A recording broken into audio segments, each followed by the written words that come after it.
Welcome back, everyone. We have yet another example of wokeness in our United States military. It's now creeped its way down into the academies. One example being the U.S. Air Force Academy in Colorado. You're looking at screenshots right now from their recent training presentation titled Diversity and Inclusion: What It Is, What We Care, Why We Care, and What We Do. These documents have been verified by Fox News, who obtained them from Florida Congressman Mike Waltz. This presentation instructs cadets to use language that is person-centered and includes all genders. What, all two of them? No. For example, it says to use the word partner instead of boyfriend or girlfriend, or parents and caregivers instead of mom and dad. It also tells cadets to replace the term colorblind with color conscious. Yet the White House wants us to believe them when they say there's no wokeness in the military. Some on the right have suggested that it's the administration's policies, right? It's the requirement of the vaccine. It's the, quote, woke policies in the military that's leading less people to want to join. What do you make of that? Yeah, there's no indications of that. First of all, it's a bogus claim. There's no wokeness in the military. The military is, and it should be, a diverse organization. We're supposed to represent and defend all Americans. They're driving a stake through a straw man, and we've seen no indications that culture concerns like that are having an impact on recruiting. So John Kirby's lying, and he knows he's lying, because anyone would consider forcing gender-neutral language onto cadets to be woke. Obviously, don't say mom or dad.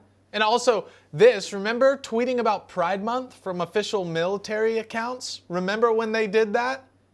The pride salute, the rainbow flag pride salute? Yeah, that's no wokeness in the military, guys. Nothing to see here, nothing to worry about. Joining me now to react to this is former New Jersey Police Lieutenant and former U.S. Navy officer, Lieutenant Steve Rogers, aka Captain America.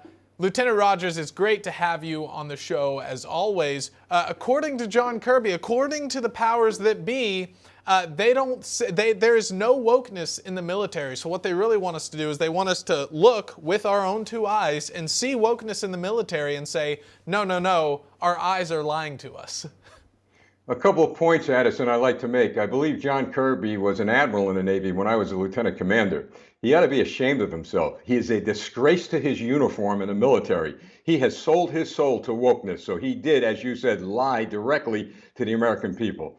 Number two, General Mark Milley, the chairman of the Joint Chiefs of Staff, should be court-martialed, as well as every member of that Joint Chiefs of Staff. They're not doing their job. I believe they, too, have sold their souls and the mission of the military to a Democrat Party that is looking to take this country apart. I've got to tell you, I've already talked to many people in the military, active, retired. They're sick and tired of what they're seeing. And our enemies, especially China, are watching closely, laughing at us.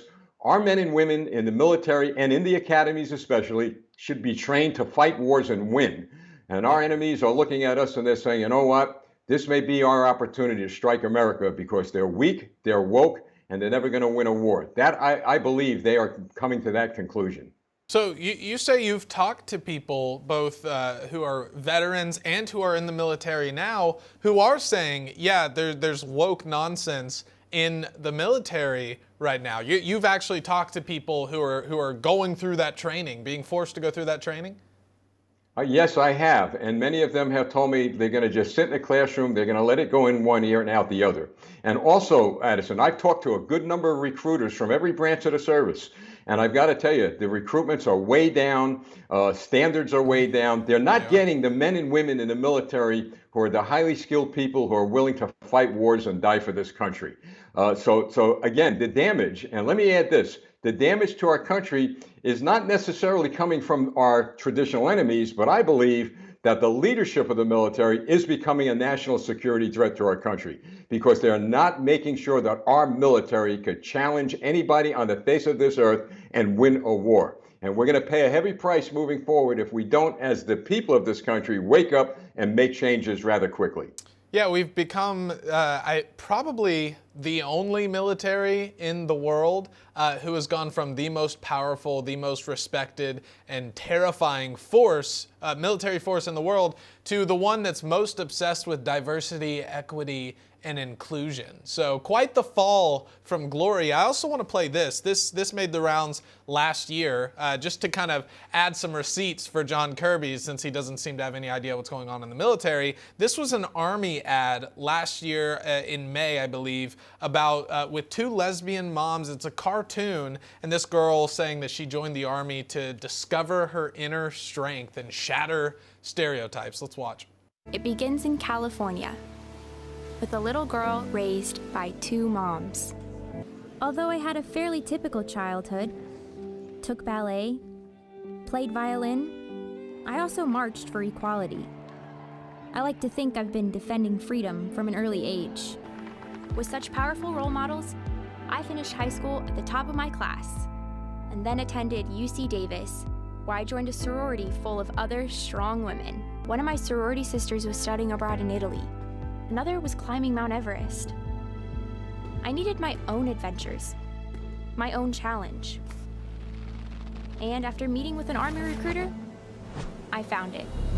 A way to prove my inner strength and maybe shatter some stereotypes along the way.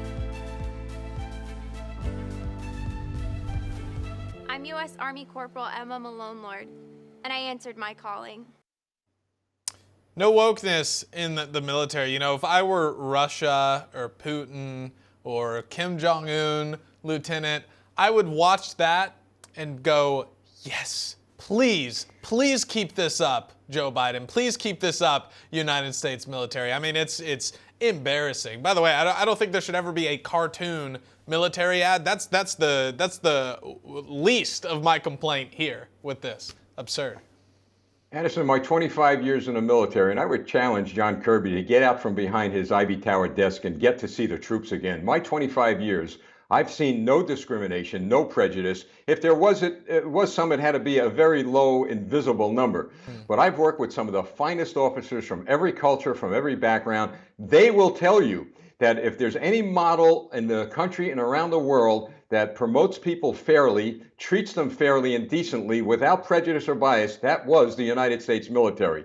So what we see is an agenda from the Democrat Party, and you're right, our enemies are watching these movies and films, and they're using them, by the way, to beef up their troops and to show how tough they are and how weak we are. But I have hope for America. I believe Democrat conservatives, as well as Republicans and American patriots in particular, are going to look at this and say, that's it, because our national security is being placed in jeopardy, not only by the Chinese Communist Party and others, but by the Joint Chiefs of Staff and the leadership in the military right now. You need the American people to have confidence in the military, and they're losing it rather rapidly. Yeah, we can only hope and pray that that changes before it's too late. Lieutenant Steve Rogers, Captain America, great to have you on the show, my friend. Thank you so much, as always. Always a pleasure. I salute you. Thank you. Thank you, sir.